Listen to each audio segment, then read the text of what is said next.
your beds many years from now, would you be willing to trade all the days from this day to that for one chance, just one chance, to come back here and tell our enemies that they may take our lives, but they'll never take our freedom?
Anti-Tyranny News Radio here on UCY TV. Thank you for joining this evening. I got a few things I want to get to. We'll kind of start with this more of a local nature news here. One I had out of Truth and Media. Maine legislator nullifies federal hemp farming ban. On Monday, the Maine legislator overrode Republican Governor Paul LePage's veto of a GOP-sponsored bill that nullifies the federal government ban on criminal hemp farming in the state. Last year, lawmakers in Maine passed a bill which would authorize hemp farming in the state as soon as the federal government lifts its ban on the practice. However, the U.S. Congress has been slow to respond to America's rising hemp movement, and an amendment to the 2014 Farm Bill signed by President Obama only allows hemp cultivation for research purposes. On Monday, Maine officially nullified the federal government's ban on commercial hemp farming in the state when the Maine Senate voted 27-6 to override Republican Governor Paul LePage's veto of LD4, a GOP-sponsored bill that removes the requirement that farmers obtain federal approval from last year's hemp farming legislation bill. The Senate vote follows Friday's veto override effort by the Maine House of Representatives, which passed overwhelmingly by a vote of 135-6.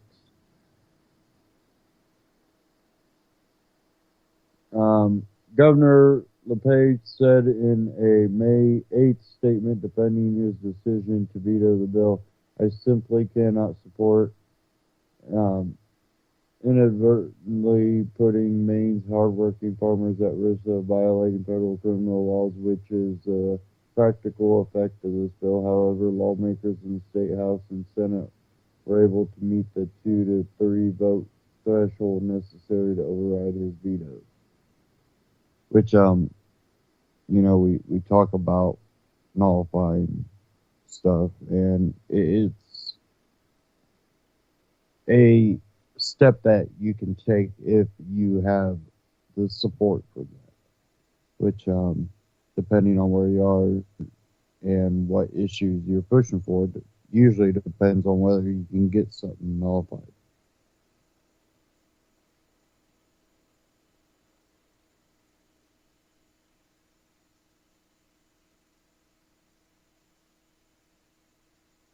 Okay. Said Representative Deb Sanderson, Republican, One of the sponsors of the bill told the Portland Press Herald, "We have people in the state who are ready to make capital investments, real investments in this hemp industry, capital investments that will create jobs and inject money into the economy. All the pieces are in place with the people behind them ready to go with the flip of a switch." 10th Amendment Center founder and executive director Michael Bolden wrote an amendment to the bill included an emergency clause which bypasses the normal 90-day waiting period for a law to take effect. The bill notes that farmers need adequate time to prepare for their upcoming growing season, and supporters want to make sure the process moves forward immediately.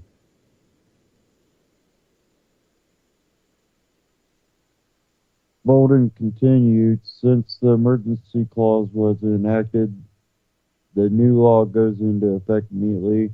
While there are some rules that will need to be created by the Department of Agriculture, the sponsors of the LD4 expressively included in the measure that all will be routine technical rather than major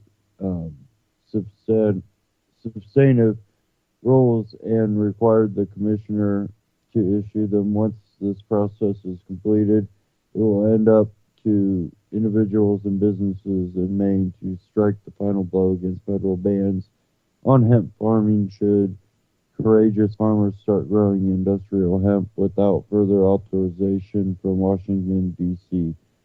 The decades-long prohibition will be effectively nullified in practice." And you can check that out at Truth and Media, truthandmedia.com.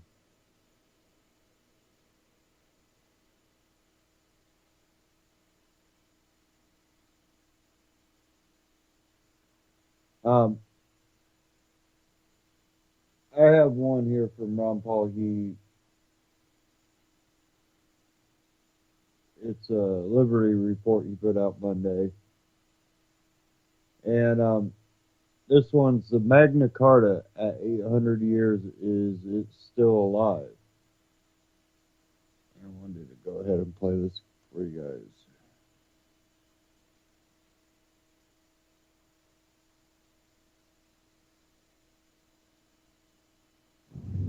Hello, everybody, and thank you for tuning in to the Liberty Report. With me today is Daniel McAdams. Daniel, welcome. Thank you, Dr. Paul. Well, very good. We have a special day today. It's a birthday of the Magna Carta. We've heard a lot about this on TV, and all the politicians, of course, are talking about it because it's a great document. Everybody's heard about it. But you know what bothers me a little bit is some of those people I've heard talking on TV, some of the politicians who are exerting this great praise for the Magna Carta, they themselves voted for the Patriot Act. So I think that's the thing that challenges us to try to figure out where we stand on the Magna Carta. But it is amazing to think that 800 years ago, this amazing event happened, you know, and you were telling me before the show how interesting you thought it was, how it came about. Yes, and, you know, it is a significant document. Some would like to downplay it. But I was most fascinated in reviewing its history on exactly why the barons went and confronted the king and said, "We've had it with you, Mr. King, and no more." Two things. The king himself declared a war. He was fighting and losing a war with France. It was costing a lot of money, and he was taxing the barons. And they finally put their foot down. So this is great. You know, the document was written, has a lot of great stuff in it, but, you know, in itself, it's a period of time that blended in some preliminary things that happened before the Magna Carta was written, and then afterwards it wasn't like the world was changed immediately, but many great seeds were planted at that particular time. Exactly. You went over a few of them and how they parallel with what we had in our own revolution several hundred years later. Yeah, I think most people recognize that there was a great influence, you know, on the founders. They knew about it.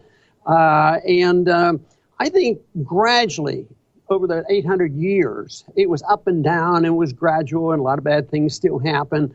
But I think it was really a sort of a climactic end to a degree in 1787, you know, with the writing of the Constitution.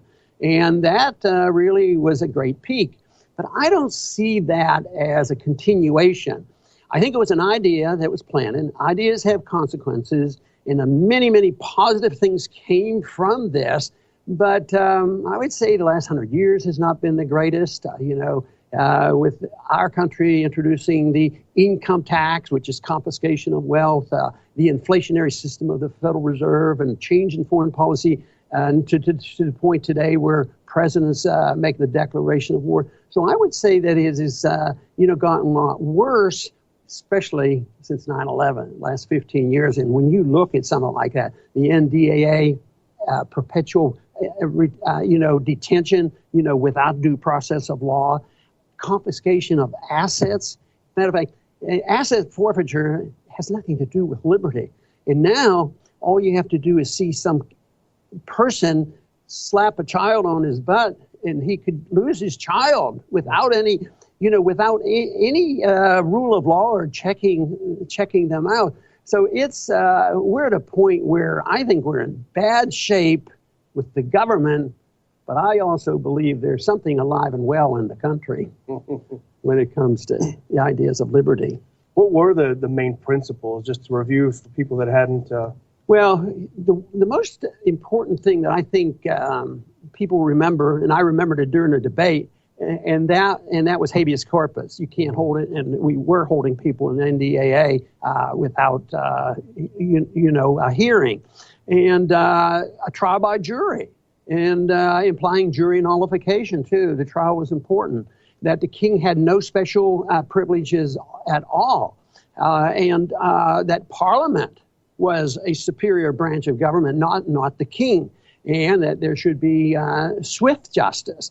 But today, we've lost a lot of things. I mean, we were complaining the other day about swift justice for people that probably are totally innocent, because we hear more of the bikers from Waco who have been arrested. That's with swift injustice, as far as I can see. But, there were things that went on prior to the writing of the charter, and that is they had smaller ones. The ideas were floating around, but it, to me, was great that somebody actually wrote it down and confronted the king. And if somebody wants to belittle it because it wasn't like every entity in government, adopted these truths. But even before that, when I think back even further to biblical times, Old Testament biblical times, and we talk about the Ten Commandments, which has some ideas in there too. We have, and all great religions accept a major thrust of the Ten Commandments: don't kill, don't steal, don't lie, and live up to your contracts, which is, the basic principles. So these ideas have been around, but the individual, the people have struggled for so long, and right now we're struggling once again. So the big challenge is can we raise up a generation of individuals that will look at the history of liberty and say that we can make progress? It was, they'll say, well, this was just the nobles standing up for their own. It was not a democratic move. All these revisionist views of the Magna Carta are so irrelevant, because at its core, it's something that you've always talked about. It is the legislators, by virtue of them being in the aristocracy, of course, but these legislators standing up to the executive branch and limiting his power. And this is something that is absolutely lacking currently in our government. Yeah, and now the executive orders are acceptable, and the legislative branch of government is so much down on the list. So we do have a major mess. We have a president now that has accepted the notion and stands on this principle that you can assassinate an American citizen, and that nobody was ever punished for torture that is technically illegal. We have these no-fly lists, and we have NSA, and it goes on and on. But I believe the spirit is still there, and I see no reason why human society can't advance to a stage where individual liberty is more important. But the reason that doesn't happen is that powerful people get control of government, and they train people to be obedient to the government in saying the world will fall apart if we don't have our government. And how many people are running for president right now for a weaker government? We have people who say that if we don't have our government, they're going to attack us. ISIS is going to bomb us. They're going to kill us. The Russians are coming. The Chinese are coming. And so we've put fear into it. If we don't have our government, which is strong to redistribute wealth, that all the people will suffer and die and starve. So, the one thing I was thinking about too was, on a takings clause, because they've introduced this idea in the charter that you can't confiscate property without due process of law. But even though I've talked a lot about inflation, I don't think I've ever made the point that inflation could be prohibited because it's a takings clause. We know it's it's immoral because it's debasement of currency, but the government literally takes our value from us by inflating, and therefore it's a taking without the IRS coming and taking that money from us.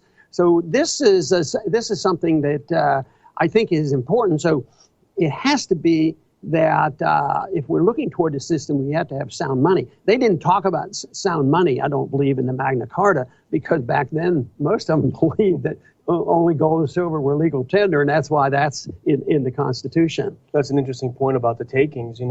Going back to the origin of why they did it, it was being taxed for war. But we don't do that these days anymore. It's no, more we can do it that way, but we're back to King John days, where King John started the war, and then he taxed the people for the war, and the people rebelled.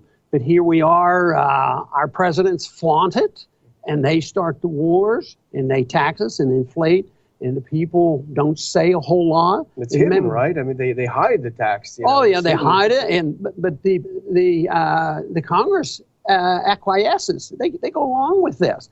So, yes, we need a revival of the basic principles that were laid out 800 years ago. It's a good start, made good progress over those 800 years with a lot of ups and downs, but unfortunately, I see us on a downslope right now.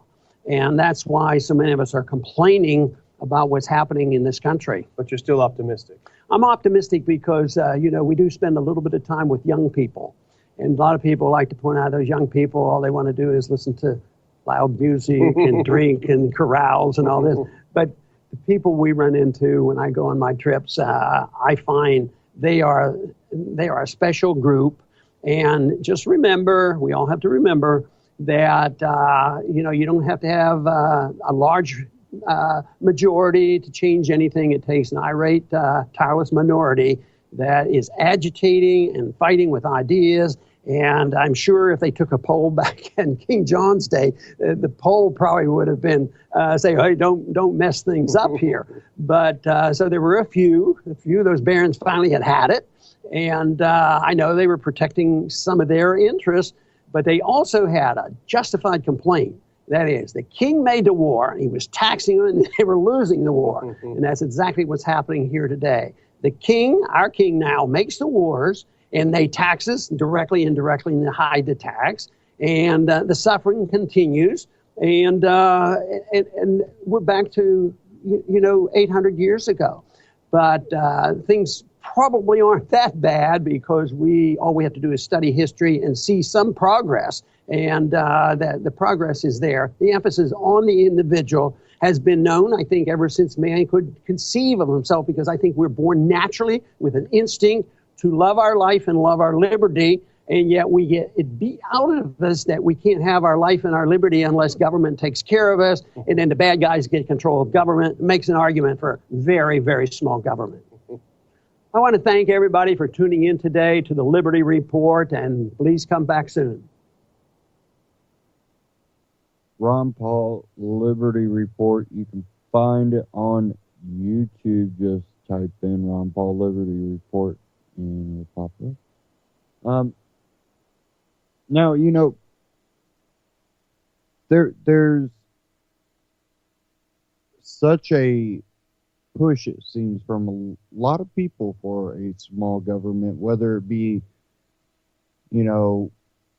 maybe not always a push for small government. Some, are claiming, no government. And, I'm one that would like to have a society without government. free interaction and not, you know, extorted of my wealth to pay for things I don't agree with. But we do have a society that seems pretty dependent on government, and I believe we have to make a movement towards individual responsibility and freedom. And I think a lot of it is going back to, you know, state level um, governance. To start off, it's something that we need to do, and states nullifying federal laws. Um, Hopefully, you know, people with libertarian ideology can make it into government somehow, um, and be able to make a influence at the federal level that will at least put a halt to the federal intrusions. But again, it goes kind of back to the states and the nullification and taking back, you know, control over, you know, the local area and allowing for, you know, industrial hemp. We're not talking about marijuana. We're talking about industrial hemp and the number of things that it can be used for, and definitely biofuel. Um, you know, we're supposed to be going green. This is something that you would think would just be obvious. Um, you know, Henry Ford understood the potential for hemp. Um, it's idiotic that the federal government could tell people what to do, and when states go, we're going to nullify this, we're going to allow these people to farm something that is only beneficial. You know, you know, people grow pot and, you know, hide it in the hemp. People grow pot. People get pot. The war on drugs puts people in prison. You know, this could give people jobs. This, you know, let's just stop the BS. We want people to be productive people in society. So, hey, there's plenty of people that are successful that smoke marijuana, but then you'll go into poverty areas and make criminals out of others. And you know that there's plenty of cops out there that smoke. We just seen the raid on the marijuana dispensary where the cops were eating the edibles.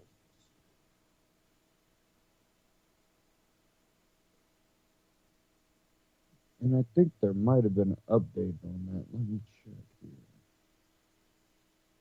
I can't remember if I had an update on it or not.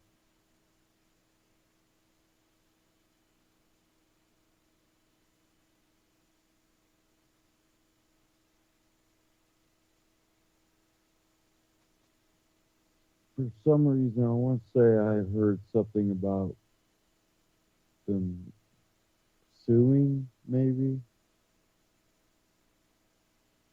Yeah, right here.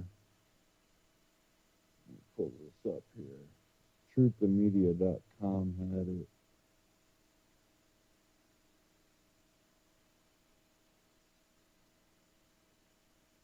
And here is a clip I'm going to play.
Sorry, having audio problems there.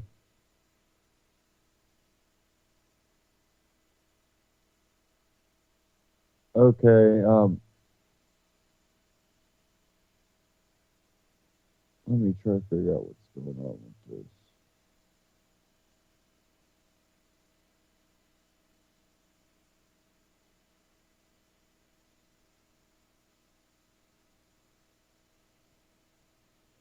Okay, So the Trans-Pacific Partnership. Didn't want to play that part yet. Now, if you go to truththemedia.com, you have the marijuana dispensary suing California, or the city, the Santa Ana Police Department, and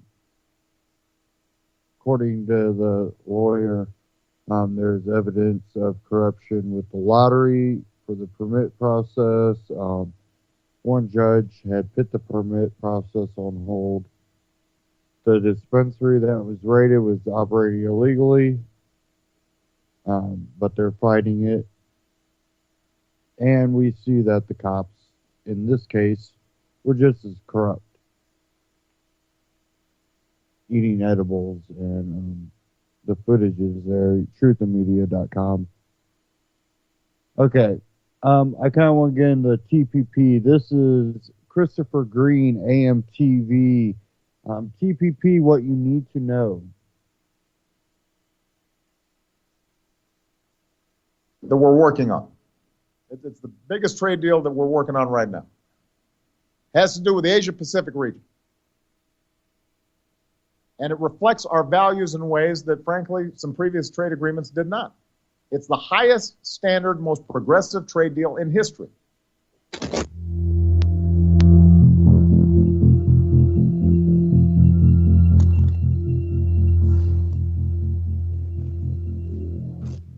Today's video is brought to you by Timberline Range Camps. That's Timberline Range Camps. Check them out at sheepcamps.com. These are the ultimate bug-out survivalist vehicles. They're awesome. They've got a couple different models. These are down-home folks, really good people. Check them out at sheepcamps.com. That's sheepcamps.com. Timberline, built tough. What up, players and hustlers? I'm Christopher Green. You're tuning into AMTV Alternative Media Television. It is Tuesday, June 16th, 2015. And what in the world is TPP? Is it like when you go toilet paper your friend's house when you are a teenager? Is it some kind of weird acronym that we can't pronounce? What exactly is it? Because the internet's talking about it, talking about TPP, the Trans-Pacific Partnership, what the politicians, the bureaucrats call some kind of trade agreement that they say is going to benefit us, although they've been operating in secret and none of us are allowed to read it. Isn't that telling? So what is it? Honestly, I don't know. Because as an American, we're not allowed to read this agreement. But we can guess what it is. We can read the definition on Wikipedia of the Trans-Pacific Partnership, which they say was drafted June 3rd, 2005. This has been in the works for some time now, and it has member countries, including Chile, Singapore, New Zealand. It says that the Trans-Pacific Partnership, TPP, is a proposed regional regulatory and investment treaty.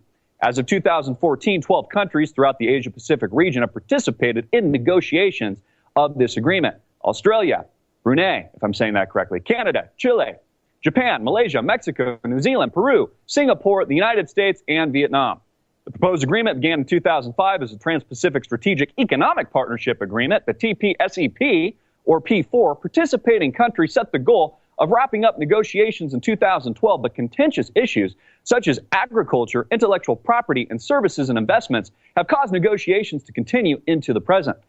On the 12th of November 2011, the 9 Trans-Pacific Partnership countries announced that the TPP intended to enhance, this is what they say, trade and investment among the TPP partner countries to promote innovation, economic growth, and development, and to support the creation and retention of jobs. So they sell it, they pitch us this secretive document that none of us are allowed to read, that only a handful of bureaucrats in Washington, D.C. can read, is all about opening trade.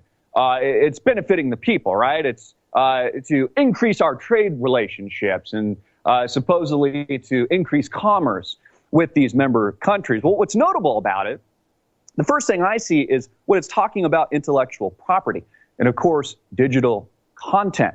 The fact that they want to control that. They want to control things like copyright. The fact that we see really that entire world of copyright change over the past few years with the unearthing of this digital world. We see this in video, like what you're tuning into right now with YouTube, and our ability to use under fair use certain clips and footage from other videos, et cetera. So this appears to be some kind of tribunal among host nations, member countries, a non-judicial tribunal that basically can overrule independent countries' sovereignty. Now, all of this sounds complex. It sounds confusing, and that's the intention. That's the reason for all these acronyms, the TPP, and there's all these other ones that they've made up, and they throw them around, and nobody really understands what the hell this thing really is. Well, that's the intent. It's why it's secret. It's why it is secretive. So when it is released to the public, I will delve into it in a little bit more detail. Of course, read parts of the document as much as I can. I'm sure it's thousands and thousands of pages. We'll be able to really get the unearthing of what all this means. But until then, we don't really know what the TPP is. I know one thing, though. It's worse than SOPA. It's worse than PIPA. It covers intellectual property rights, digital content, this free flow of media that directly affects us and directly affects you. Now, allegedly, and Obama has been pushing this, his entire administration, this is supposed to be a hallmark of his administration, just like immigration, just like, basically bringing the races together. He said hope and change, that, we were going to, form this kumbaya society only to have like the Ferguson riots and more racial tensions and divide than we've ever had before.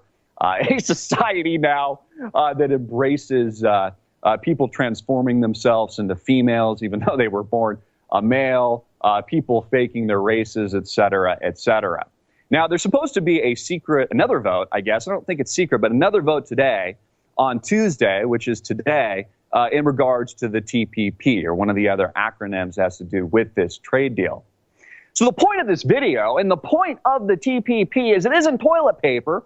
We're not allowed to read the document yet. It covers all kinds of trade relationships and agreements with these host member countries and the United States, and specifically targets intellectual property and digital content, something that WikiLeaks has actually exposed some of the document to the public, which I believe you can download courtesy of WikiLeaks. So keep your eye on the TPP. Keep your eye on the Trans-Pacific Partnership. At the very least, as we're waiting to get all the information so we can actually read this behemoth of a document, at least let your friends and family know that this is a direct threat to our civil liberties, to the sovereignty of the United States, which is now borderless, and these new centralized global governments that they're trying to create, a non-judicial partnership which basically strips the United States of its sovereignty and every country and every member nation of its sovereignty so that they can create laws, and the politicians can't be held accountable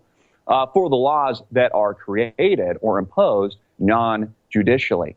Not a part of our country anymore, not a part of the United States. Again, this overreaching global entity, which is the direction that global government is moving, the direction that the United States is moving, the direction that the European Union is moving. It's about global government, global control, and these partnerships include member countries and member nations. The United States doesn't have any borders anymore.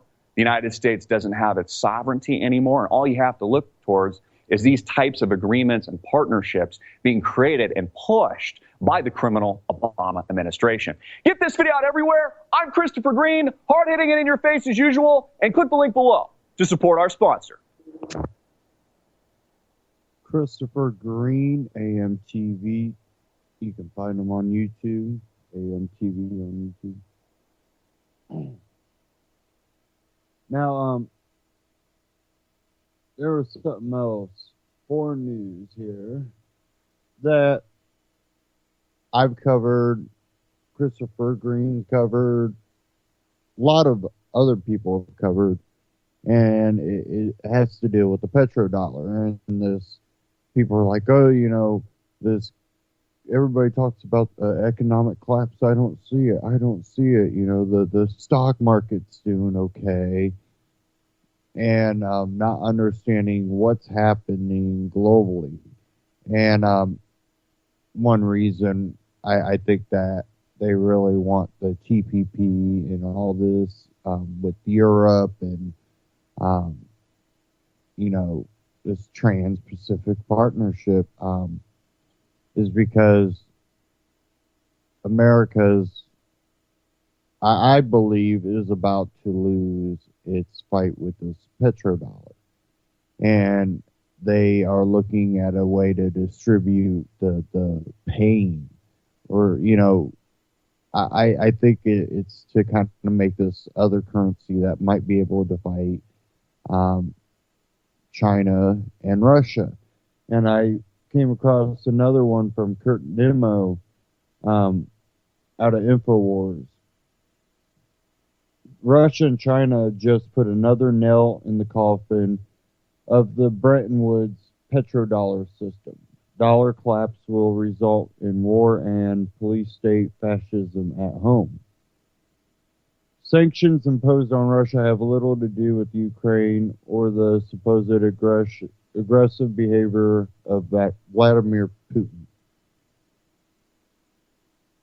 And you can claim that, well, we're the ones on his doorstep, not the other way around. But that's not to, you know, say that he's justified in his tyranny, but, you know, who's being the provocateurs in this situation? I think that needs to be one of the questions.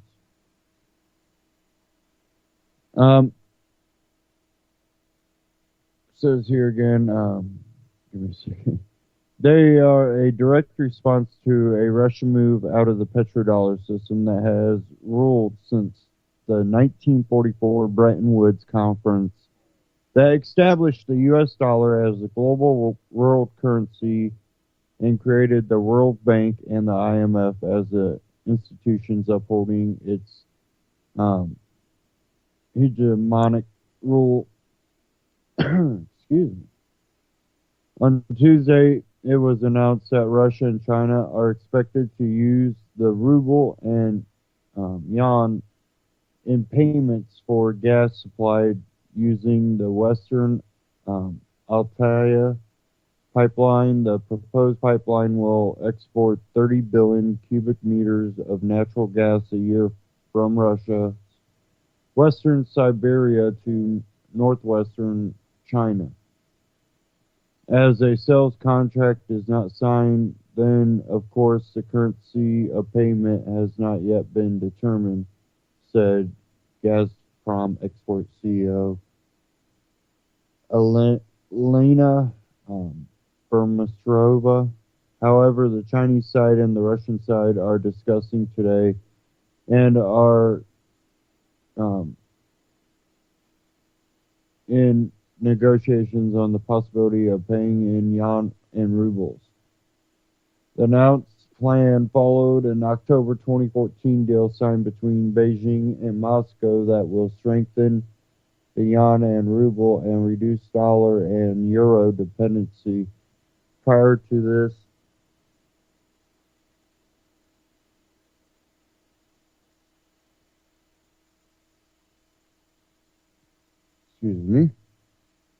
So prior to this, the Russian oil company Gazprom Neft agreed to export 80,000 tons of oil from the Novoportovsky field in the Arctic via the Eastern Siberia Pacific Ocean pipeline and will only accept payment in Chinese yuan, according to Russian Business Daily. Kommersant. The Chinese and Russians are working together against the Americans, and there are many countries that would be happy to join them in dethroning the U.S. dollar as the world reserve currency. This historic gas deal between Russia and China is very bad news for the petrodollar, Marin Katusa wrote for Forbes last May. Another woe is an alternative deployment bank announced by BRICS, the government of Brazil, Russia, India, and China. It's long been obvious the BRICS are coming, Liam Halligan wrote for The Telegraph last August. The total annual output of these four economies has spiraled in recent years to astonishing 29.6 trillion. That would be 17.3 trillion euros last year on PPP basis, adjusted for living costs. That's within spitting distance of the 34.2 trillion generated by the U.S. and European Union combined. A move by Russia and China out of the dollar will ultimately undermine the treasury market in the United States and result in the collapse of the global elite's astronomical and continually spiraling 17.5 trillion of dollar denominated debt, and imposed obligation that translates into 53,000 for every person in the United States. In retrospect, it will be very fitting that the crowning legacy of Obama's disastrous reign, both domestically and certainly internationally, will be to force the world's key ascendant superpowers. We certainly don't envision broke, insolvent Europe among them, to drop the petrodollar and end the reserve status of the U.S. currency note zero hedge. The response by the global elite to the threat is playing out in the sanctions and increased military aggressiveness on the peripheral of Russia. The threat of war between the nuclear superpowers has not been this bad since the Cold War. Domestically, severe measures are likely to be imposed after the dollar system collapses. I believe Washington will become sufficiently desperate to enforce the radical measures that government throughout world history have always implemented when their currencies were threatened. Overt capital control, wealth confiscation, but people control, price and wage controls, pension nationalization, etc., writes Nick Giambruno of Casey Research. And there's more. Gabruno adds, the destruction of the dollar will wipe out most people's wealth, leading to political and social consequences that will likely be worse than the financial consequences.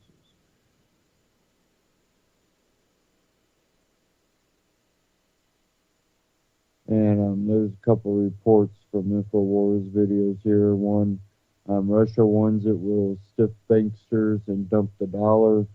Dollar collapse for dummies. You can check those out. I'm not going to play them here. But go check them out.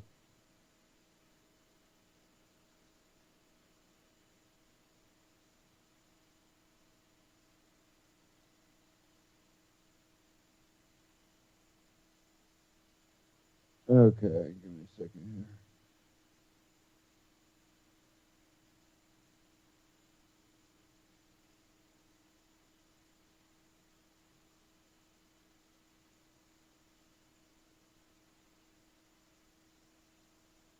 Now, I got one here from We Are Change. What Bilderberg really has planned for 2015. Now, a lot of people have been speculating what's going to happen during 2015. I really think globally it's going to depend on what Obama might or the Congress might push through, whether TPP, and it's also going to depend on exactly, what Russia and China and the U.S., this confrontation.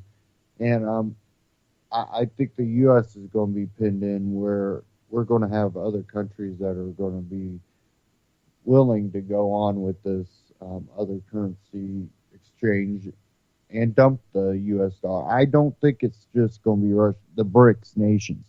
No, I think there's European nations that are already in the works behind the scenes.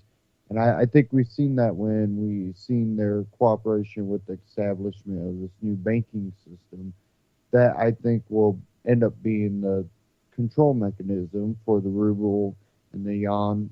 And once that's fully established, which we already have European nations that have signed on with that, I think that's when you're going to see the dump of the U.S. dollar. And when that happens, we're going to see some hell to pay here, I believe. I think that's one of the reasons why you see things like Jade Helm. People are like, we'll probably end up nuclear war. Well, we are facing some possibility of stuff like that. We don't know what people are going to do, but we kind of do know that the Russians aren't too favorable of a nuclear war, while there's probably plenty of stupid people here in America that, we should. No. You could say bye to your life if you want to play that game. Because I don't think, they say if there's going to be a World War III, that the next war after that will be with sticks and rocks. And I would think that doesn't play out good for really anybody.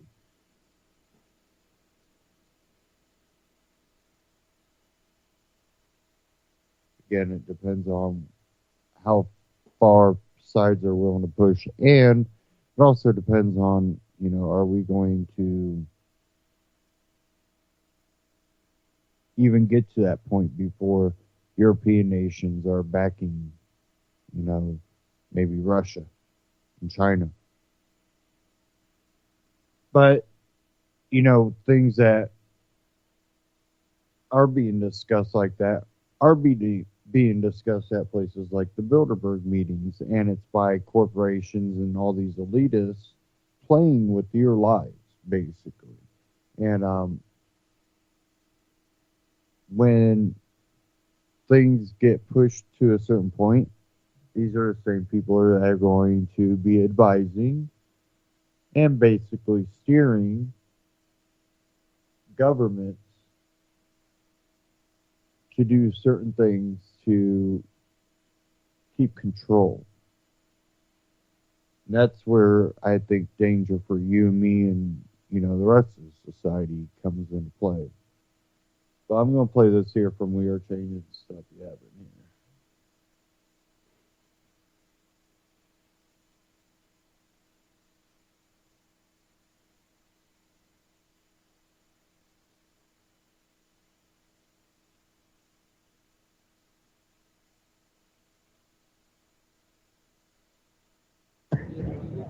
This is Gradowski of WeAreChange.org. I am joined by Mark Anderson, an amazing journalist, a Bilderberg investigator for many years, and also Jim Tucker's protege. Now, Anderson, we are at a very special Bilderberg. This is unlike any other year before. The security, the paranoia, the fear is higher than ever. Why? Well, I think they're at a very pivotal stage in their globalist plans.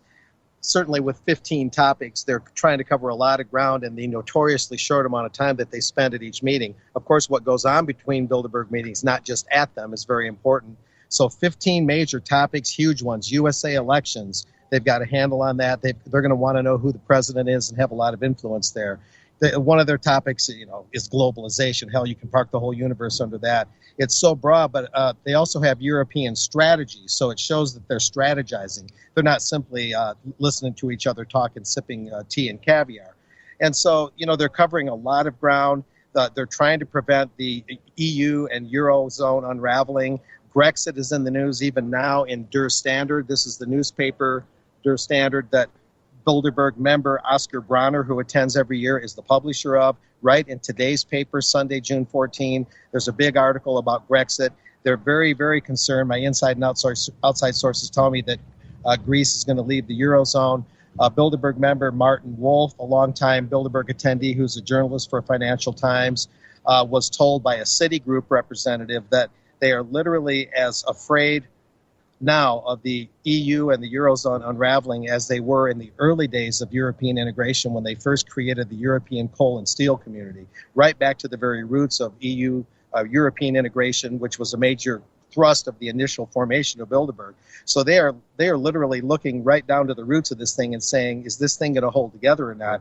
And we got to remember that much of what they do is to try and keep together what they've already done, not just forge new plans. They've got to do the new and the old. Yeah. Now, you said a great thing with the agenda that the Bilderberg Group released publicly. It's like having a menu with only the word food on it. It's very vague. And you characterized it perfectly when you said that.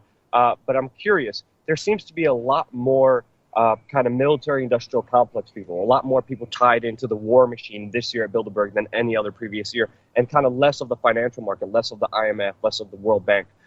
From your sources inside and out, is there something brewing with maybe, obviously, Iran is also on the list, Russia is also on the list, our main kind of two enemies. Where do you see Bilderberg and their networks coming together and the military-industrial complex being a strong presence here with the future, with the kind of relationships that we have with Iran and Russia? Well, there's a lot here, but yeah, Iran's on there. Like you say, that's a topic. So is Russia. Last year, Ukraine was a topic. And the NATO chief, the new one, Jens Stoltenberg, is here, having replaced Rasmussen. And yeah, you have the Danish head of intelligence. You have more intel-related people, cyber, such as Eric Schmidt of Google and Alex Karp and Peter Thiel, that are involved in a lot of high technology, high-techy projects. And with all the tension on the Russian border being carried out by NATO, who is really more of the aggressor, far less than Putin could ever think about, there does seem to be, and you can't nail every part of this down, but there does seem to be an emphasis on getting Europe weaned off its energy dependency on Russia, get it weaned onto energy dependency with Europe, and to keep pushing the war envelope and really pushing the envelope toward Russia. Russian-related things have been on there 2 years in a row now. Iran's on there. You have this jaundiced view of Iran. And as a side note, the Council on Foreign Relations, a well-known Bilderberg-connected think tank, which is always represented at Bilderberg by Robert Rubin, the former Goldman Sachs, former U.S. Treasury. Rubin is here this year, of course. The CFR has already vetted 3 U.S. presidential candidates: Lindsey Graham, anti-Iran warmonger; Marco Rubio, anti-Iran warmonger; and Hillary Clinton, anti-Iran warmonger. And they're also all anti-Russia. So everything's kind of lining up to this West versus East brinkmanship. Yeah. And there are fewer sitting U.S. congressmen, fewer U.S. senators, fewer currently serving U.S. officials, too, on top of what you said. There's more of a European parliamentary representation than American. But like you say, very heavy intelligence, military. They are definitely at a turning point, a break in the road. It definitely feels like it being here with the paranoia. This is unlike any of Bilderberg that I covered before, with just the fear, with the security, with being hassled and harassed. I mean, it is virtually impossible to even get close to these guys. Every year, I always find a way to get one of them. This year, virtually impossible, which makes our job so much harder, especially with all the pressure, with all the police are here and doing all this. But as we know, Bilderberg is only one kind of organization. There's also a network of other organizations interlinked that kind of work together that you do a lot of great research on.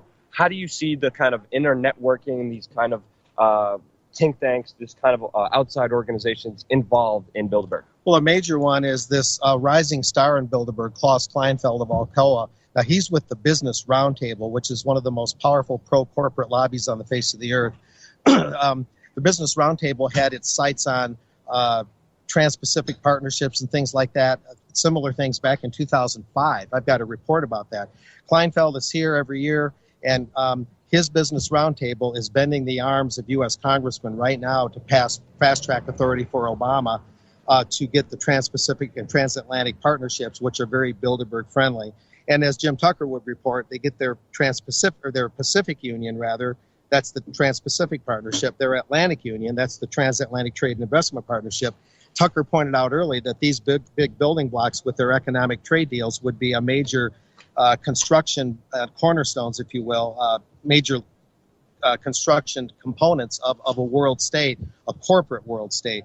And so Kleinfeld is a major one through the Business Roundtable trying to get the fast track through Congress. The other one I mentioned a bit ago, the CFR, which is vetting U.S. presidential candidates, and then Robert Rubin brings that information to Bilderberg through the CFR. It goes back a long ways. Just a few years ago, I covered the Transatlantic Academy, and they were talking then, 4 years ago, at a Chicago Council on Global Affairs meeting that I attended about how to give Greece a haircut. How do we get the Greeks to pay as much as possible on the bonds that are floated to them to bail them out, give them as much austerity as possible, cut wages, raise taxes? How much of a haircut can we give them before they complain too much? And they were talking about, do they extend the indebtedness for 10 years? Do they make the indebtedness a shorter term, longer term? And you go to the Transatlantic Academy, the Chicago Council on Global Affairs, the Brookings Institution, and you hear parts of Bilderberg that later plug into the hub. And they're all reading off the same page. Brookings is huge at Bilderberg. Not this year, but most years. Lai Chang of Brookings, who also has consulted U.S. presidential candidates. See, so this is how they work. Bilderberg can have plausible deniability, but these think tanks that plug into it do a lot of the legwork and then bring it to Bilderberg. Like the mafia, they have a hidden person, and then they have the work guy just get everything else done for him. And it's exactly how it works down here. And you kind of pinpointed it and networked it very, very perfectly. As we know, Goldman Sachs, who does participate in these meetings, also pumped and dumped Greece and just destroyed it. And now they're in this insane mess. But it's always order out of chaos. So very well put. Yes. What I'm seeing is more war, more financial catastrophe coming from the Bilderberg meeting. Am I right or am I wrong? No, you're right, because the Bilderbergers are the custodians of a system, and they're like a central hub. They're not the most powerful thing in the world necessarily. We don't want to give them too much credit, but they're like a central hub to where these other organizations feed in as spokes. And they're basically the protectors of the debt-based money system, the basic framework that makes them and their brethren wealthy, that keeps the bloodlines of royalty in place. They are the most protected people on earth, but they'll scream at us if we want a small tariff on Chinese imports in the United States and say we're protectionists and just a bunch of rednecks with guns. Yeah. They are the most protected people on earth in every aspect of their existence. And how dare they call us protectionists? Yeah. And as you say, the meeting at the Interalpen in Talps, Austria, on the west side of Austria, is the most secluded place you and I have probably ever dealt with. You can't see it from the street. You got to be practically in an eagle's nest or an eagle in the sky to see it at all. And unlike last year in Denmark, they're right along a busy boulevard. I don't know what that's about, but it is very tight. They're at a crossroads. They're at a breaking point, maybe you could even call it. They put their socks on like you and me. They're not omnipotent. They've got to keep working at this and do everything they can to hold together what they've put together since 1954, and yet at the same time try and move forward. Yeah. And it's up to us to expose them, because the U.S. media, unlike mainstream media in Europe, just is not doing it. They're blacking it out again. Yeah, they're not only protected, but they're also paranoid, which is kind of the activity of globalist mafia thugs, which is exactly like how they're acting. Any other comments on this year's Bilderberg? Well, I would say that they're going to probably be in the States next year. They tend to be 3 Europe and 1 either States or Canada, kind of 3 and 1. The Trilateral Commission is 2 overseas, 1 America, 2 overseas, 1 America. I think we're looking at the States next year. That's where I'm looking at. That's not, as we know, that's not foolproof, but that's the pattern. They've met in the States 10 times. This is their 3rd time in Austria. All we can do is keep dogging them to where they get tired of the publicity. And of course, they have all these different connections. They have ways of shifting the responsibility around. And that's why we have to follow them year round, not just at these meetings. I'm very happy you're here. Thank you so much for your deep investigating. Mark Anderson, really appreciate your time. Your links will be in the description below. Definitely check out Mark and all the great, amazing work he's done. It's really true, independent, free media that's out here doing the work that needs to be done. Thank you so much for watching. If you found this video informational, click the like button. And of course, don't forget to subscribe. Very good, Luke. Thank you. Okay.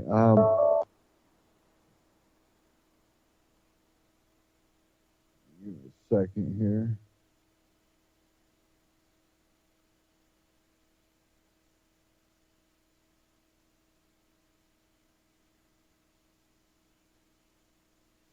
Trying to find another one.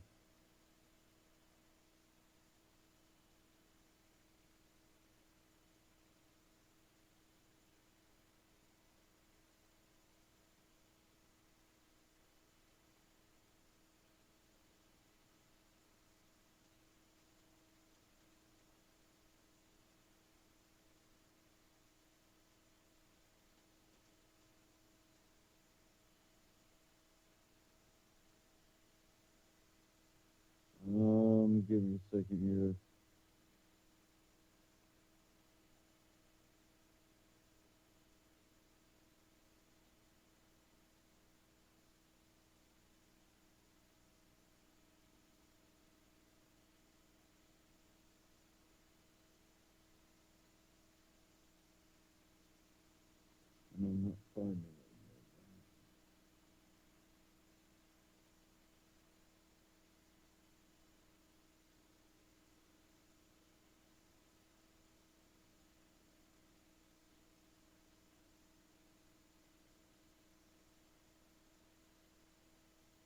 think of it.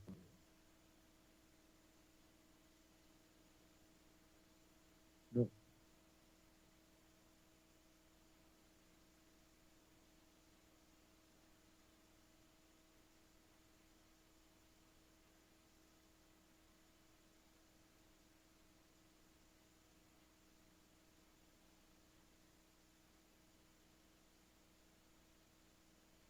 I had it, but for some reason I can't find it.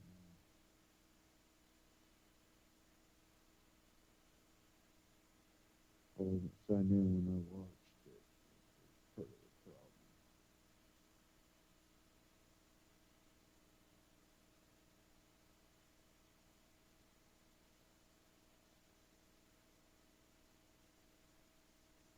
problem. I got one other place I can check real quick. Real quick.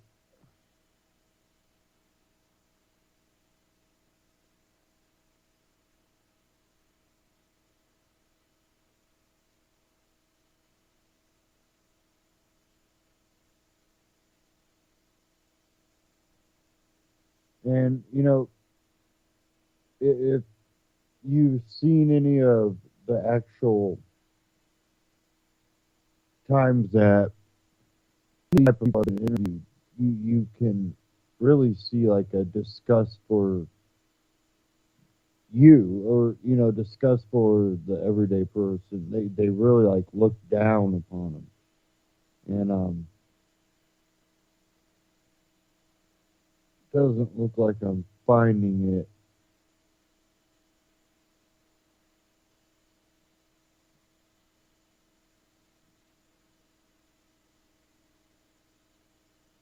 And that kind of sucks.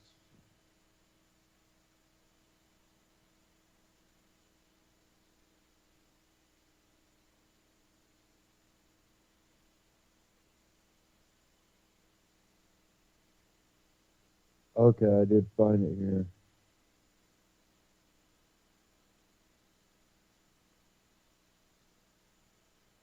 Bilderberg media mogul and bankers confronted at airport.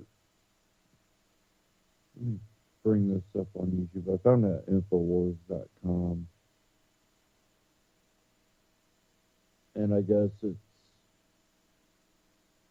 actually from, they got it on Alex Jones' channel.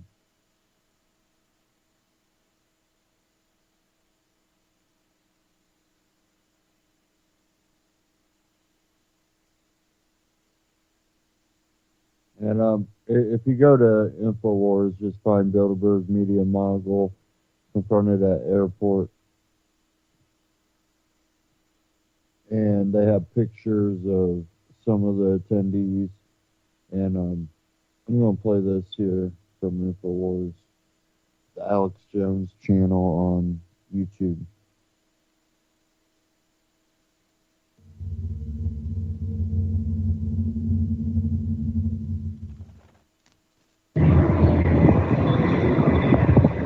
Mr. Bronner. Mr. Bronner? Are you Oscar Bronner? Are you Oscar Bronner? Rob Dew, Infowars.com. Pleased to meet you. Who are you? I'm from Infowars.com. I'm a reporter. Could you tell us what... Oh, yeah, sure. Take a picture. Hey, you want a selfie? Want to get a selfie? All right. Could you tell us what went on at the Bilderberg meeting? It was a very interesting meeting. And what did y'all discuss? The topics are online. Did they give you a specific agenda to implement to the people of Austria? What? Like a specific agenda of certain things they want you to say or don't want you to say? No? Okay. And what's your name? Just taking photos? Can you read? Oh, I can. Carl. Oh, great. Good to meet you, Carl. Where are you from? Vienna. You're from Vienna. Okay. Yeah, I like Austria, huh? It's a good country. I like it too. And where are you from? I'm from Austin, Texas. Texas. Yeah. Yeah. Holiday. Yeah. Must be a rich person. No, not as rich as you, I'm sure. Take care. Mr. Bronner, you would not be harassed or asked questions as much if y'all would just publish what really happens at Bilderberg. You realize that? I mean, there's no reason to take 2,000 troops and close down an entire mountain for a supposedly private meeting. Do you think that's ridiculous? That's your opinion. You're entitled but to your opinion. So you think that's okay? I think you should come clean and tell everybody what really happened to I Bilderberg. am clean. All right. Don't worry about that. All right. Okay. Have a good day. Herr Scholten.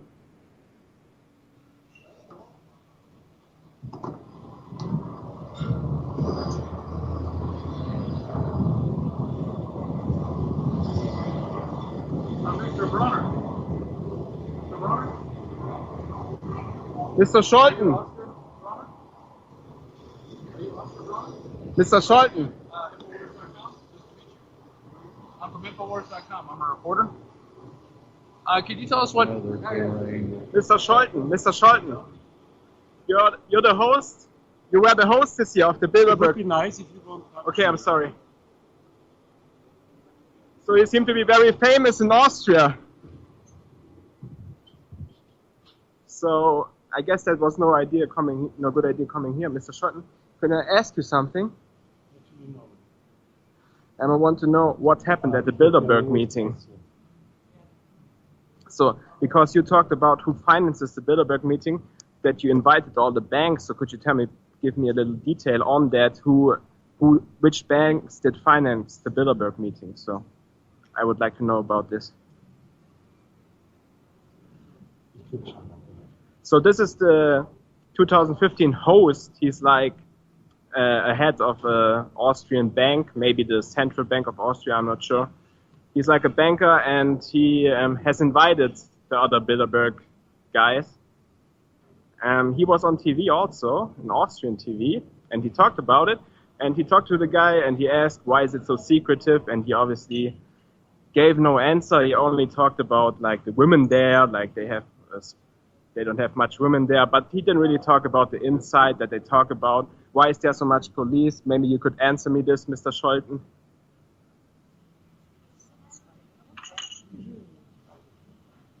Maybe you could answer that.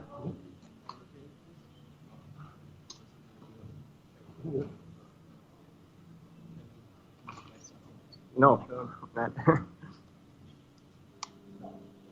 So, Mr. Scholten, just one small statement, please.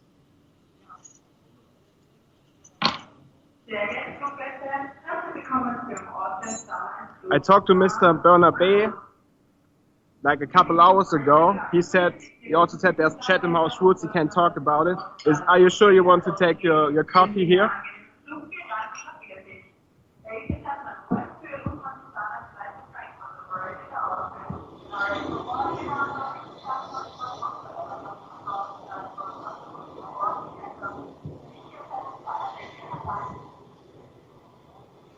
Mr. Scholten? Is there a way we can talk about this, then I leave you alone? Where are you from? Huh? Is your English you're not that secure in English, then we talk German. Woher sind Sie eigentlich? Ich bin ein Reporter. Ja, wenn Sie sich nicht vorstellen, warum sollen wir das? Sie sind auch irgendwie bekannt, ich kenne Sie nicht. Naja. Bronner? Oder war das der noch werden? Bronner? Ich kenne nur Herrn Scholten auf jeden Fall. Warum? Was sind Sie eigentlich? Was machen Sie eigentlich? Ich bin Reporter. Machen Unabhängiger Reporter. Ich habe einen eigenen YouTube-Kanal. Und deswegen ist es für mich natürlich eine Freude, jetzt Herr Scholten ein bisschen auszufragen. Ja, Herr Scholten, was ist denn jetzt da passiert die letzten 3 Tage? Können wir irgendwelche Informationen von Ihnen bekommen? Nur ein kleines Statement. Wir haben jetzt die Mitgliederliste, wir haben die Themen. Aber was sind die Ergebnisse? So geht's nicht.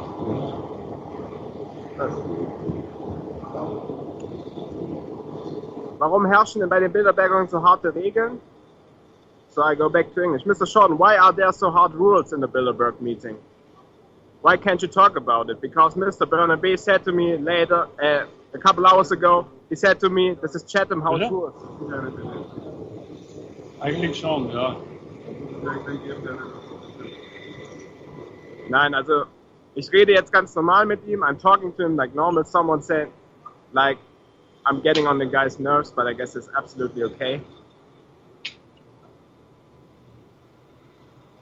Mr. Scholten, you were the host this year. Did you hold a speech?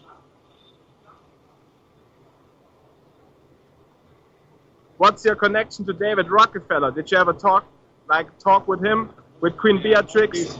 Unfortunately, I'm not convinced.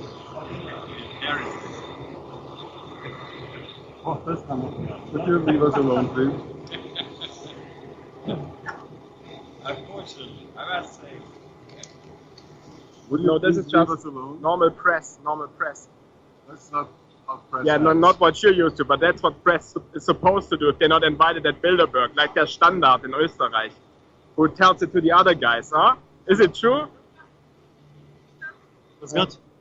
Also wenn Sie nichts konsumieren, bitte.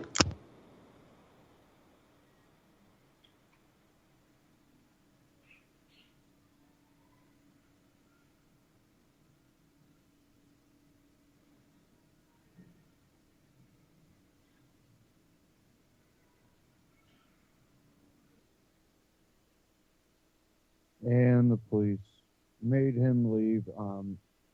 He was from We Are Change. Let me see if I can remember here.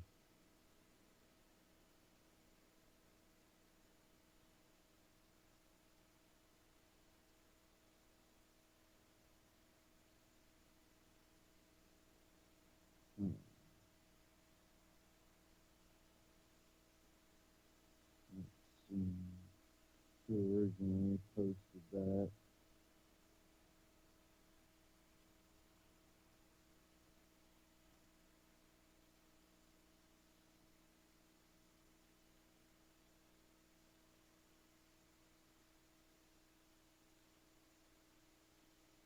Just German reporter Tillman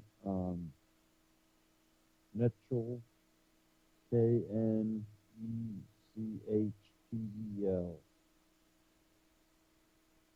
So that was Franco Burnaby, who is also a Bilderberg Steering Committee member.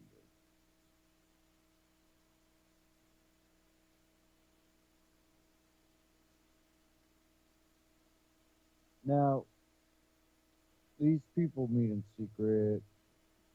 Not anything wrong. What becomes the issue is when we have the meeting in private, taking control over our money supply, when their money starts drying up because of their own idiocracy, they get bailed out by you, and that debt comes onto your shoulders and your kids' shoulders, and then they move along. They leave nothing but, pain and sorrow in their wake. And when they can manipulate governments, well, a lot of times they have control over the money supply, aka Federal Reserve, and the links to Rothschild, J.C. Penney family,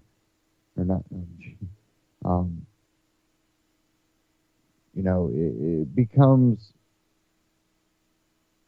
one of those things that you start realizing this isn't going to turn out well for you and me. And these people can basically hire military to protect them. Even though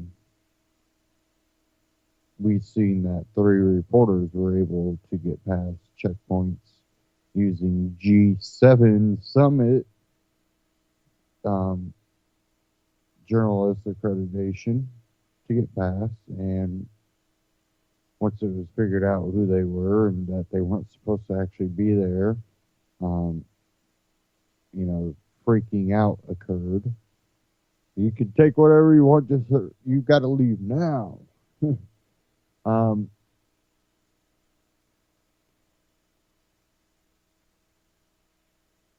It gets to a point that we have to start operating and living free in a system that is not dependent on their system. We have to create our own system. A lot of people say that's one good thing about Bitcoin, and I understand people have their own views about that, but there's other things we can do, and a lot of it is really at a local level. And now I always talk about doing things at a local level. There's also another side of this. If we want to look at someone that does a lot of traveling, well, you're going to have to look at your future movements to be able to determine what you're willing to trade for here for your movements abroad. So let's say maybe rice or something is really valuable where you're going, and something that they have is real valuable the next place you're going, but not so much there. You can barter up. And societies have done this for a long time, and it tends to always be when we go to some type of, this is the currency, this is what you use, this is what's recognized. What we need to start doing is looking at, well, this does not work well for me. This does not, a lot of people say gold and silver. And I think it is a good bartering tool, definitely if you want to look at a global market. But there might be other people that go, I have no use for it. I don't need it. You shouldn't be forced into going, well, this is the accepted currency, though. So our transaction, if you're going to have a public transaction, then you must transact with me what is legal currency. When really we need more of the trading posts, the bartering, the trading back and forth. I think that does more to benefit people, because what you need might not be worth that much from people you can get it to, so you can really make good trades. There's always good trades out there, but when you start playing with dollar amounts, people go, well, I need this much, so I at least have to get this much because the inflated price, it does not play favorable to a free market when you have centralized currencies.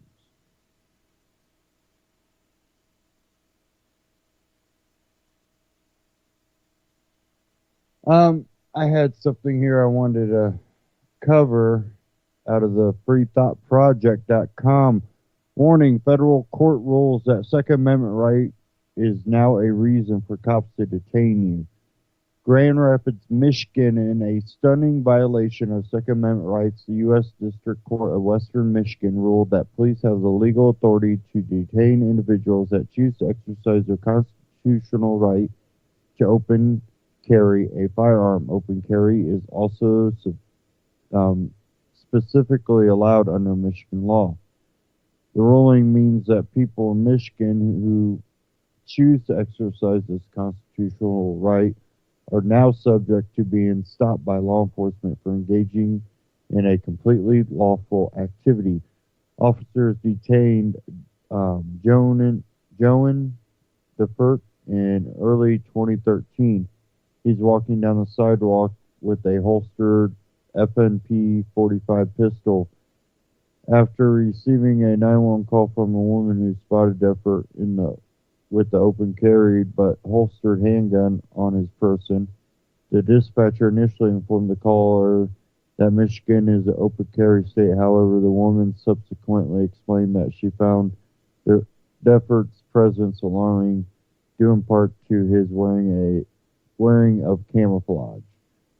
Although she admitted that he wasn't threatening anyone, somehow the dispatcher made the decision that someone engaging in completely illegal activity, as earlier in the call noted by the dispatcher, should now be inspected by police due to callers saying they found wearing camo disturbing.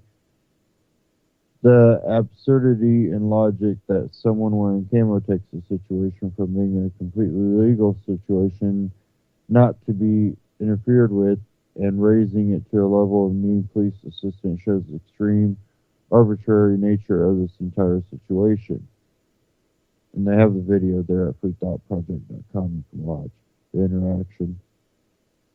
The incident was captured on responding officer Mo Williams' dash cam and lasted 14 minutes. Williams had indicated he believed that perhaps Defert was suffering from some type of mental illness, as he seemed to be talking to nobody when the officer arrived on the scene. Upon further investigation, Defert was revealed to have been happily singing the song Hakuna Matata from Disney movie The Lion King while strolling down the sidewalk. The video shows the officer command Defert to lay face down on the ground upon arrival on the scene. Defert was treated as if he were a criminal that needed to prove he was not doing anything wrong. As the officer detained him while running a mental and criminal background check, Defert was polite and respectful throughout the encounter, but strongly asserted his rights regarding open carry laws in the state of Michigan. Remember, all this transpired despite Defert's total compliance with Michigan law in respect to open carry of a firearm. Eventually, Defert was released as he had violated no laws, done nothing wrong, and there was no legitimate reason to hold him. Shortly after the incident, in what seemed like a vindication for Defert at the time, Grand Rapids Police Sergeant Steve LeBruck recommended to Mo's commanding officer that Mo would benefit from some additional training in handling open carry issues. Several months later, Defert filed a federal lawsuit alleging his constitutional rights were violated and that he was assaulted and falsely imprisoned. The legality of open carry in Michigan was never in question, only if law enforcement had the authority to detain an individual simply because he were open carrying a firearm according to court records. In the most convoluted of logic, U.S. District Judge Janet Neff claimed that officers do have such authority. Neff wrote that the officers were justified in following up on the 911 call and using swift action to determine whether Defert's behavior gave rise to need to protect or preserve life in the neighborhood. Wow. Think about that. In the most convoluted logic, U.S. District Judge Janet Neff claimed officers do have such authority. Neff wrote that officers were justified in following up on the 911 call and using swift action, right here, to determine whether his behavior gave rise to a need to protect or preserve life in the neighborhood. So she's justifying detaining, imprisonment, and assault on someone to determine if there should be a rise. Whoa, hold on. Well, that means no warrants, nothing, because you should be able to go into someone's house and find out after you've abridged their rights if they could potentially be a danger. No. You have to prove that they have done something that shows that they are a danger before you should even be able to get a warrant. You should have to prove these things. Instead, we are justifying them abridging the rights to prove something that may or may not be true. This is very dangerous language. When a call to 911 is made in regard to a completely legal activity, a police should not even be dispatched. If in fact the police needed to determine whether Defert's behavior gave rise to They need to protect or preserve life in the neighborhood. They need not impede a citizen from going about their legitimate and legal business, as Neff asserts, but rather could passively watch from a distance to determine if there is any reasonable suspicion of criminal activity afoot, and if so, act accordingly. The most glaring problem with Neff's logic is there is no reason for police to ever assess someone's behavior who is simply engaging in constitutionally protected and lawful activity, regardless if another citizens take issue with the activity. If the activity fails to rise to the level of criminality, then police have no business investigating or getting involved. The police, as public servants, are paid to investigate non-crimes. The idea that someone needs to prove their innocence for engaging in constitutionally protected activity is contrary to everything America teaches its children to believe about liberty and freedom. The case will most likely be appealed to the United States Court of Appeals for the Sixth Circuit. The National Rifle Association and others have offered assistance in the appeal. It will be interesting to see what open carry advocates across the nation, and specifically those in Texas, a hotbed of open carry activism, think about this ruling and how they would respond if there were to become the standard of law in their state. Sound off in the comments. Now, it says here the idea that someone needs to prove their innocence for engaging in constitutionally protected activities contrary to everything America teaches its children to believe about liberty and freedom. Well, they don't teach that to the children anymore. They teach a very, very, very misguided and rightfully deceitful. You know, I think I'm rightfully entitled to call it deceitful description of liberty and freedom, where giving up your freedom and liberty is what freedom and liberty is about, which makes absolutely no sense. But you know, this is what the school systems are slowly turning into, where it's the state. You worship the state, and I think the worshiping of the state is probably one of the bigger things that we need to break the cycle on. We have a cycle where we have a lot of people that will justify the state even when they disagree with the state in almost everything. Yeah, I don't like law enforcement. They abuse their powers, blah, blah, blah, blah, blah. But we need cops. Yeah, I don't like the federal government because they blah, blah, blah, blah, blah. But we need a federal government. I don't like the state government because they abuse their power and the blah, blah, blah, blah. But we need a state government. And it absolutely makes no sense.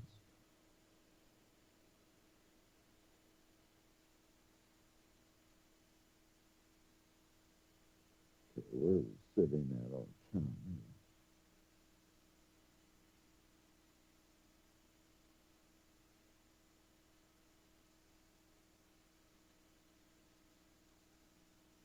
Okay, give me a second.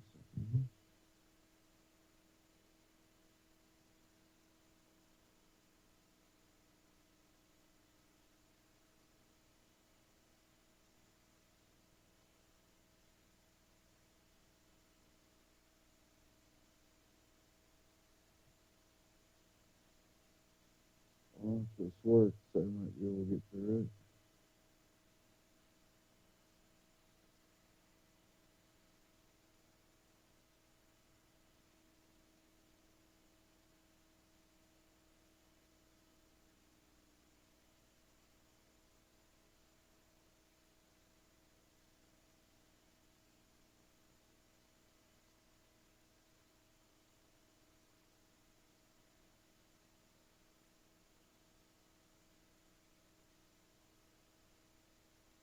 I'm having a little bit of an issue here.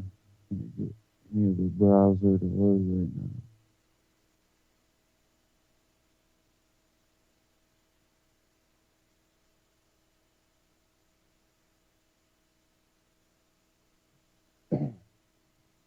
Let me try my other browser here.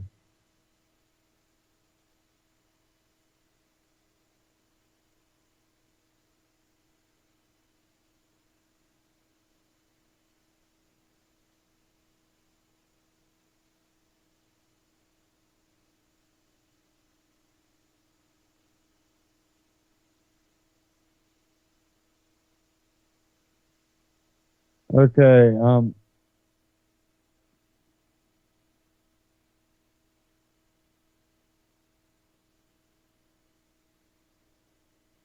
now it's freezing up again. Okay, there it is. Now, when we're looking at everything going on, there's always backlash. But we do make strides a lot of times.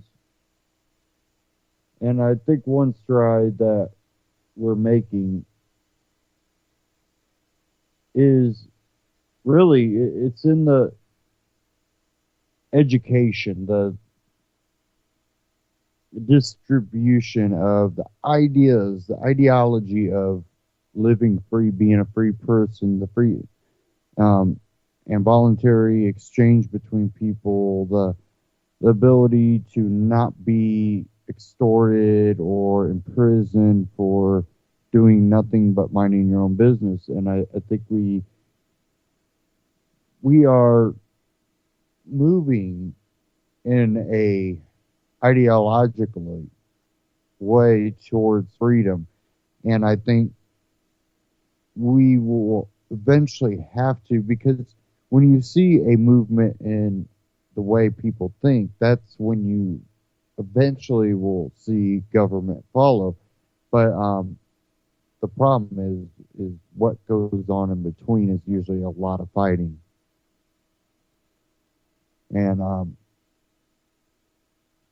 that in between is what we fear, but we still have to look at a bright side, that we are thinking and discussing and looking at issues through the eyes of freedom. You as an individual, and everybody else as individuals, are they being treated respectfully and voluntarily, having interactions? Are they abridging other people's rights to have these interactions that might not be the best of interactions because they are abridging other people's rights? And, when we start thinking and looking at things that way, I think we become a better society. But we can't fall into this divide and conquer, over religion and race and geographical locations. And it's something that I think there's a bright future if we continue this movement.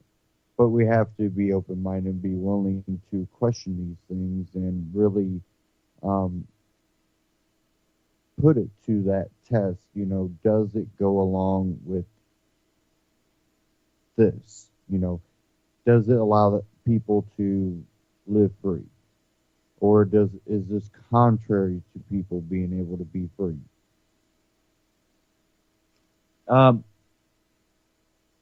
Since I do have a little bit of time here, a special Ron Paul discussion with Lou Rockwell. Are we winning the fight for liberty?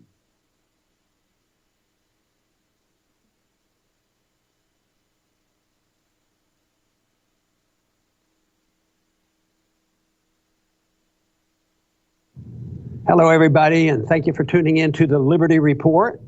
With me today is Daniel McAdams, who's the Executive Director of the Institute. Skip ahead here.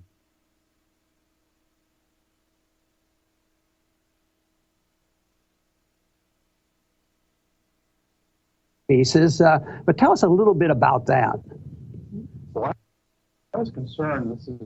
This is I would say starting in the late 1970s when I was working for you, and of course you were a great expositor of Austrian economics and public life, as you have always been. But I was concerned that outside of you, really, the Austrian School of Economics was diminishing in importance. It was diminishing in its number of adherents, and that Mises' own reputation, and he was such, in addition to being a genius in economics and history and philosophy and so much else, he was just a hero. He was a great man, and I thought that it was a very sad thing and a bad thing that his reputation was diminishing just because people weren't learning about him. So I thought that, and you were wonderful to help right from the very beginning. You certainly agreed with me that it was important to increase knowledge of Austrian economics and to increase the knowledge of Mises. And so that's really what led me to do it. But I saw a need that had been a significant decline in the interest in Austrian economics in the academic world and just among the general public too, after Mises' death. So I think thanks to you, thanks to Murray Rothbard, thanks to Margaret von Mises, thanks to so many great people, I think we reversed that. I think today Austrian economics is far better known than it was. Mises himself far better known. Rothbard, his great disciple, far better known. And so I think it's and all over the world, as you know, when you go to speak in other countries, as well as when you speak here, whether it was during your campaigns or otherwise, you found tremendous interest, which of course you helped stoke in the Austrian school. And I think we're doing very, very well as the Keynesians, of course, are running everything in Washington. But outside of Washington, more and more interested in real economics and the free market, sound money, kinds of ideals that you've always stood for. We're continuing to make advances. So thank you, Ron, for all you've done in that cause. Well, tell me what you think about the experience that you had in the early 80s when you worked in the congressional office. Was there anything that was, even with your preparation, that totally surprised you, or anything that you have carried away that has been beneficial in promoting the cause of liberty since that time? Well, I would say your steadfastness. The thing I remember most, and I remember many great things about the honor of working for you, but I can remember, didn't matter who was putting the pressure on you. Ronald Reagan once called you to try to get you to vote for military spending. Despite Reagan's reputation, he wasn't, of course, lobbying you for less spending. He was lobbying you for more spending, especially military spending to kill people. You didn't budge. He couldn't do it. He couldn't twist your arm. Your arm was untwistable. This was true of Newt Gingrich. It was true of all the Republican leaders, the big guys in the Republican Party in the House, in the Senate, otherwise in the country. They couldn't make you do the wrong thing. So I've always thought, that's the way a man should be. We should all strive to try to be a Ron Paul. Obviously, there's only one Ron Paul. But the example that you set has inspired me ever since then, and I think inspired everybody who ever worked for you, everybody who ever had any dealings with you. Now, Lou, one institute that I talk about a lot, and you're familiar with, and that is the Fee Foundation, Leonard Read's. And matter of fact, it was Leonard Read that called me when you were thinking about coming to work for me, and I was very impressed with him. I had met you and known you, but Leonard Read actually made a phone call to me, and I thought that was rather interesting because he wasn't exactly a political guy. So that sort of opened the door for us to have a conversation. But even later on, both you and I were on the board together at Fee when Sennholz was the chairman of the board. So that's a group that had been helpful in the earlier years and is still around. So, but Daniel has had more recent experience getting to know you. He hasn't known you for 40 years. So, Daniel, do you have any questions for Lou? I do. It was really thanks to you, Lou, who started publishing some of my works in the 90s, where I was having a hard time getting anyone to publish. I didn't really know what I was. I just knew that the war in the Balkans was stupid and crazy, and that's where I discovered Ron Paul and discovered you, and you were able to connect a philosophy with what I had been feeling instinctively. But the thing is, I've known you and admired you so much over these few years that we've known each other, and we both worked for Dr. Paul on the Hill.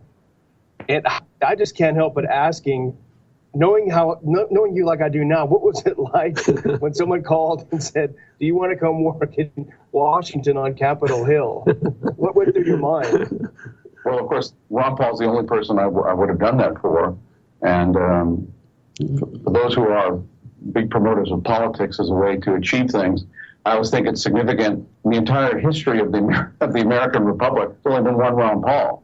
Doesn't mean there can't be others, but pretty unusual man. And it was, of course, a great honor to work for him. And Daniel, I've always been impressed by you because you're a foreign policy expert who actually is a foreign policy expert.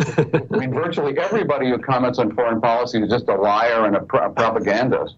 You actually know what you're doing. You know the issues, you know the people, you know the history, you know all the interest groups and so forth. So I think this is why the Ron Paul Institute for Peace and Prosperity has been so successful in such a short time, because to have somebody who actually knows all this stuff, helping Dr. Paul and running it, it's a great thing, and again, shouldn't be so unusual, but it's very unusual. Lou, you've been working in the trenches to try to promote the cause of liberty all these years, and it's essentially 40 years since the mid-'70s that we met each other. But compare where the freedom movement was in the 70s compared to today, because if you look at the evening news and you look at the disaster of monetary policy, economic policy, foreign policy in Washington, D.C., you know, you get one impression. But what is your impression about the progress, if we are making any progress compared to 40 years ago, on what's going on today? I think there's been huge progress. Now, you're absolutely right.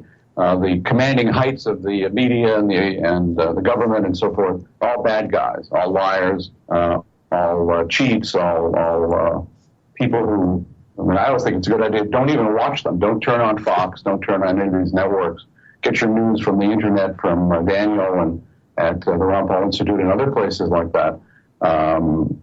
So you would absolutely get the impression that we're sunk, that the bad guys have won everything, they control everything. But actually, underneath that, especially among young people, and Ron, you've been the most powerful reason for this. I don't know. There's been a huge difference, huge progress. I remember so strongly back in the last time you ran for president, the Pew Research people did a poll of young people who supported you, and they wanted to know what was the key issue. And of course, in those days, you were being demeaned as, oh, it's just because they want to smoke pot. And so it turned out that the key issue for young people was war and peace. They were against the wars, they wanted peace, and that's why they loved you. So I think that's just typical. And also the spread of interest in Austrian economics all around the world. This is a worldwide movement, not just in the United States. It's been so encouraging, so thrilling. So many smart, great young kids who are grown up to be professors themselves, for example, who are interested in real economics, understanding what the government does to the economy, why it shouldn't be doing it, why we shouldn't have a central bank like the Federal Reserve, your great book, of course, and the Fed having something to do with that too. So I think with every reason to be optimistic in the long term, even though from the standpoint of the economy and what they're doing to the economy, we probably have some rough times ahead. But the long-term future, I think, is very, very bright. Well, for after all, we have the truth on our side. Yeah. I mean, we can never forget that. They have lies on their side. We have the truth on our side. Well, you know, you give me credit, and I was there, and I was a participant, but actually, I look at the ideas and who spread the ideas, and you know, the noted economists and Mises and Hayek and Murray Rothbard and others. But why I knew that you were having an effect, and others like you who have been teaching these issues, when I went to the campus. Now, I didn't go to a campus and convert these individuals, but it seemed to come together because spontaneously, often I heard, or if I would, you know, inadvertently, you know, throw out the word Austrian economics or Murray Rothbard or Mises, the crowd was, I thought, how did they even know? So I was so impressed. So it was sort of a symbiosis there of a discovery that a lot of hard work had been done. And of course, we hope to keep this momentum going. You know, I'm sorry. Go ahead, Lou. I remember in 2008 when you went to the University of Michigan campus, and first of all, they were all shocked that 4,000 students turned out in the quadrangle to hear you. But even you were surprised when you started talking about monetary policy. These kids started chanting on their own, "End the Fed, end the Fed." And that's, of course, where you got the title for your book. So I think it's true, and you drew such huge crowds, such passionate kids. We hear now, of course, they're promoting Bernie Sanders, the socialist communist senator from Vermont, because he draws hundreds of kids. You drew thousands of kids. And, of course, the difference with Sanders is, of course, promoting very bad ideas, very, very damaging, horrendous ideas. You were promoting the truth. And I think the kids responded. So I think all the work that you did, if you go to campuses today, you get the same tremendous response. There's something as magical has happened, something wonderful has happened. And it's why, again, I think we can't be discouraged by the Republican or the Democrats or the Congress or the presidency.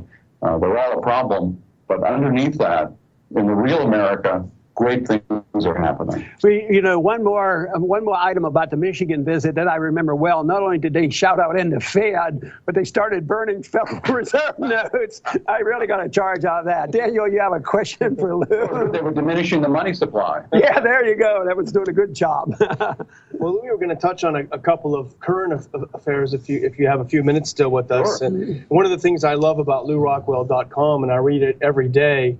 As a matter of fact, I stay up till midnight to catch the new edition. But it's just absolutely fearless. And I often find myself thinking, I can't believe he put that up. It's great. But so one of the things I was going to ask you with that in mind is, the big deal this past week has been the Chinese have hacked all of our computers. They have all this information. And I'm, sort of putting my Lou Rockwell cap on. I'm thinking, isn't this kind of suspicious that this is just a couple of weeks after this big to-do about these islands in the South China Sea right off of China's coast that somehow the U.S. thinks it has a right to? Doesn't it seem to be there a relationship between these two events? I can remember a few years ago when Bill Kristol was writing in the Weekly Standard and denouncing the Chinese, and one of his charges against the Chinese was they want to be the dominant power in the South China Sea, when, of course, the U.S. should be the dominant power. I mean, it's a little bit like saying, the U.S. wants to be the dominant power in the Gulf of Mexico. So the Chinese aren't building any islands there either. So this is very, very interesting. Of course, they're the two significant countries in the world from an economic standpoint and a military standpoint who are not under U.S. control are China and Russia. So, of course, we hear them being attacked all the time. Did the Chinese hack? I mean, the U.S. hacks China and Russia, of course, every day has been doing it for a very long time and planting deadly worms into other people's computer systems and so forth. The U.S. is the big cyber hacker and cyber spy of the whole world. So if the Chinese respond, I don't know. We're told. I'm going to stop it there. We are getting close to the end of the broadcast.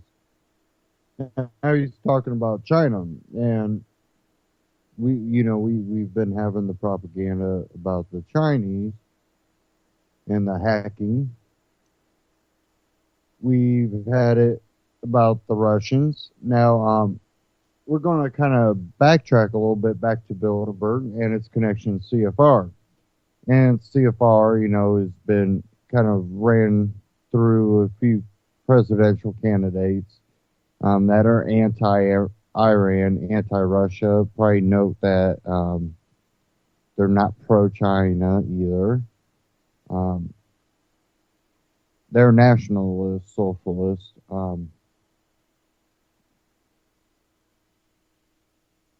Lately, the latest news reports we've been seeing aren't only, targeting China and the hacking, but we've also had a lot of the reports of the Russian flybys on U.S. ships. So, we have this constant badgering of Russia and China in our news, this amping up of things, while we're trying to, claim authority in Ukraine, trying to claim authority over islands in the South China Sea,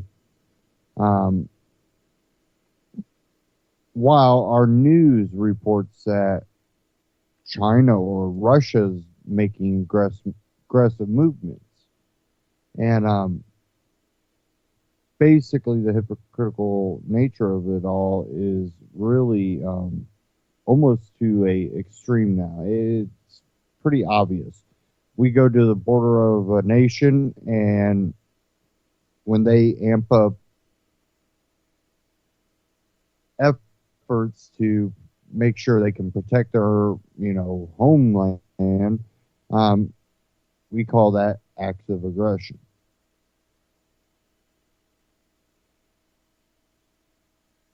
And again, a lot of it goes back to the petrodollar and all these maneuvers being made. But no one in the media, the mainstream media, no one in government, and no one in these secretive groups like Bilderberg and then, CFR, all the, meetings, private meetings. We don't have them actually looking at what's best for everyday people, the mass populace. They are really looking at how do they protect their power and their wealth and their control. And I would say that they might be making plans to try to keep a hold of what they got, but I think they also are preparing for the worst. And it's like what I say that you should be doing. Hope for the best, but prepare for the worst. Be educated, watch what's going on globally, and prepare. And they are doing the same thing, and they have their own interests involved. And, this is something that, Ayn Rand talked about, Ayn Rand. She talked about being selfish. The reason that being selfish is good is because everyone is being selfish. Yes, you might, being selfish doesn't mean you're not going to help someone out in need. Being selfish doesn't mean that you're not going to be charitable. Being selfish is putting yourself first.